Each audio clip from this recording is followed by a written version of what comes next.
Right, so I just got home, literally just got in the door with this. This is pretty cool. So this is a Washburn Wing series, and it's Hawk Model B, the thing that Johann Segelborn described as a Les Paul killer, which is obviously a bit clickbaity, but it has some really high-end appointments. In some ways, more plush than a Les Paul. So it has wooden truss rod and electronics cavity covers. Cool as that. It's string through body, and it's a through neck with a really deep carve. So you can see on the back of the headstock. Hopefully, don't know about this light, but yeah, there's a mahogany maple laminate. You can particularly see it through the body, so it gives this really deep neck carve because the neck doesn't have a join. So that's pretty cool. And this one's got pretty cool sort of violin burst finish. It's all trans, none of it's actually black, so you can see wood grain right to the edges. It's got a few dings on it, but I mean, my god, it's a 1980 Washburn Model B. I don't know who made it. It may be Matsumoto or it may be Yamaki. We'll try and find out. If it's Yamaki, the electronics might give it away.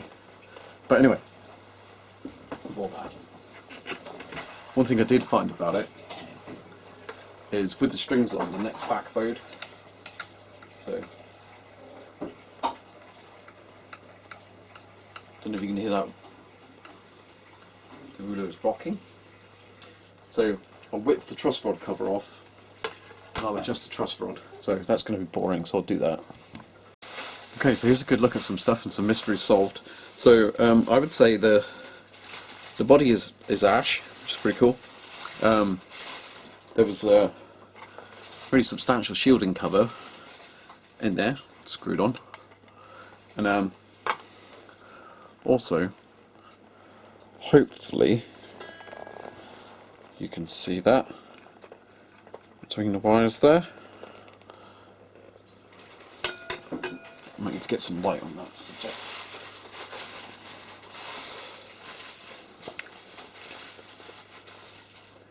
I'll have to check if that's coming out on the video. I can get that lamp to come over any further.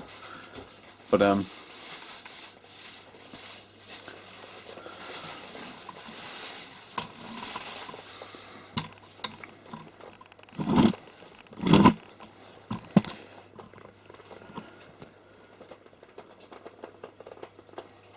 yeah, that's coming out.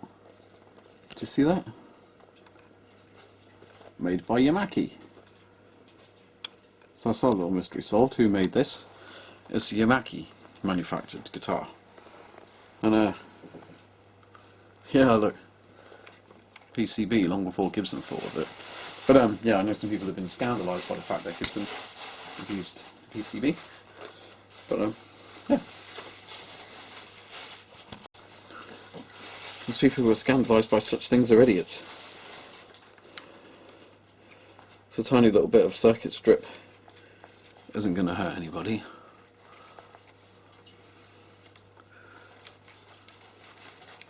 Almost all the world's greatest synthesizers are absolutely jam-packed with PCBs.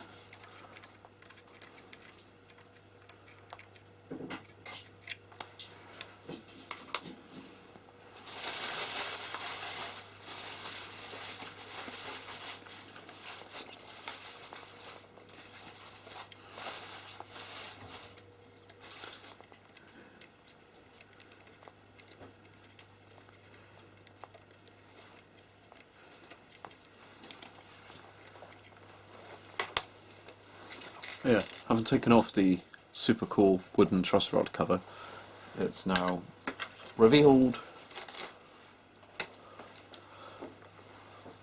a nice detail of the neck through construction there. So yeah, I'll adjust this truss rod, I'll loosen it to stop the neck from being back bowed, and I'll generally set the thing up properly. And and we'll have a sound demo. Oh, I may de-string it and see what pickups are in it. Right, are we ready for the moment of truth on the pickups? The verdict is not Dimarzio's. Don't know what they are. Okay. So, yeah, alright. Well, we won't write them off yet until we've heard them. But yeah, not Dimarzio's.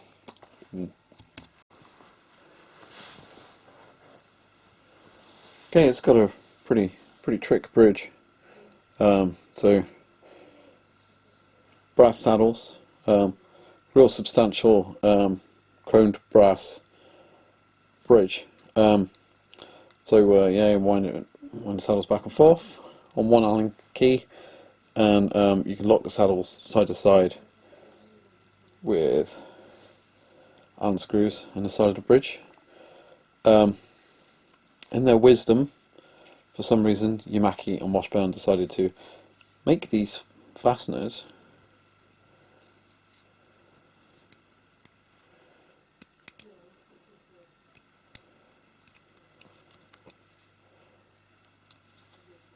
same size, which is pretty cool.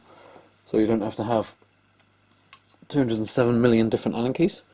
So yeah, pretty happy with that. So I'm going to take this all apart, and I'll take all the little screws out, soak them all in oil, and I'll polish all this stuff up. It's pitted to hell, but I'll polish all the brass saddles. It'll look pretty nifty, and I'll polish that brass nut too. Yeah. So that's all those bits, having themselves a good old bath in oil, light machine oil. Well, that lot's having itself a wee bath. I should get to it with a bit of anisole on the fretboard. Polish up the frets and that nut. Oh, look at that. Nut is insecure. So I'll, yeah, okay. Yeah, polish that off the guitar, and I'll put a couple of dabs of super glue to secure that. Cool. Okay, so I've finished dicking around with this Washburn. I've polished all the frets, hopefully you can see that, conditioned the fretboard, secured and polished the nut. I love that little wood truss rod cover there, and also the wood back plate with the matched finish. It's really cool. But I replaced the knobs because one of them was cracked, and I fitted a brass switch tip, which I carefully polished. You can see that. But there are a couple of things that I'm not quite a fan of. Pots are getting in the way, but this bridge, the saddles are sat rather low in that bridge. And the bridge itself is a chunky old thing. So when playing, like palm muting, kind of part of the territory that that part of your hand might want to rest upon is taken up by the bridge. Let's demonstrate that. So you see the bridge is sticking up quite a way, quite a shoulder on the bridge there. Stick your hand there. And the other thing is, these pickups, they're not Dimarzio's, they're Yamaki's own of Yamaki's own manufacture, I think. They're okay, but compared to the pickups in my Les Paul Custom, there's a bit of sort of hollowness to the tone. Should maybe be EQ'd out, but just not hugely into the sound of them. So I'll do a little back to backing.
So that's a quick little splash about on my Les Paul Custom.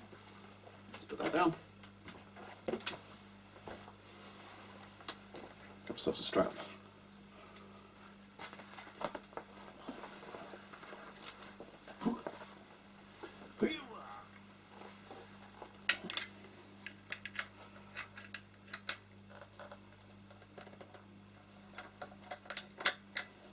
Grab ourselves our washband.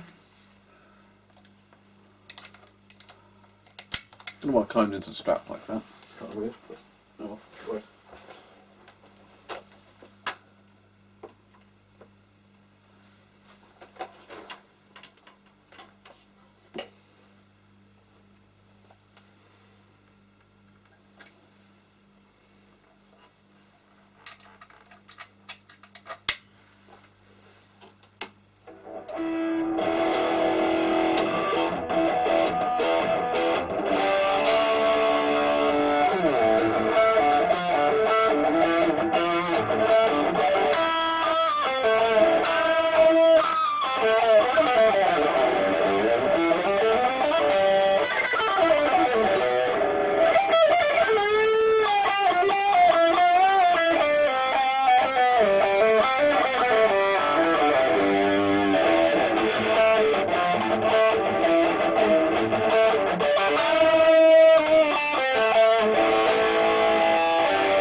Some of the stuff that I played with the Les Paul Custom.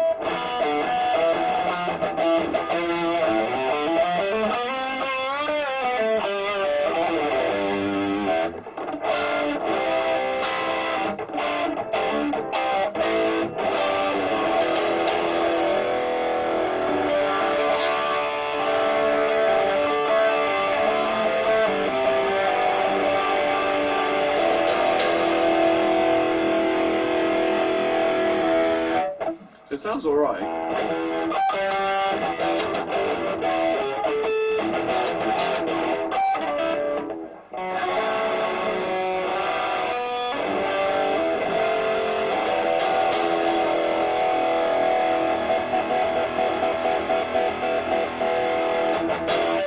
But no, not quite what I'm after, and it's got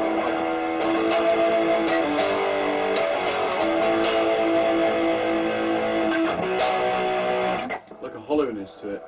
So before I give up on it, I'm going to try these in it. They weren't terribly expensive. See how they go.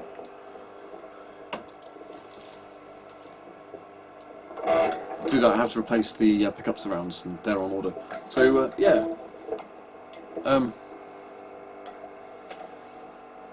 That's progress so far on this one. So next time you hear it will be with those Tone Rider pickups in it, and we'll see if they're any good. That's it for now.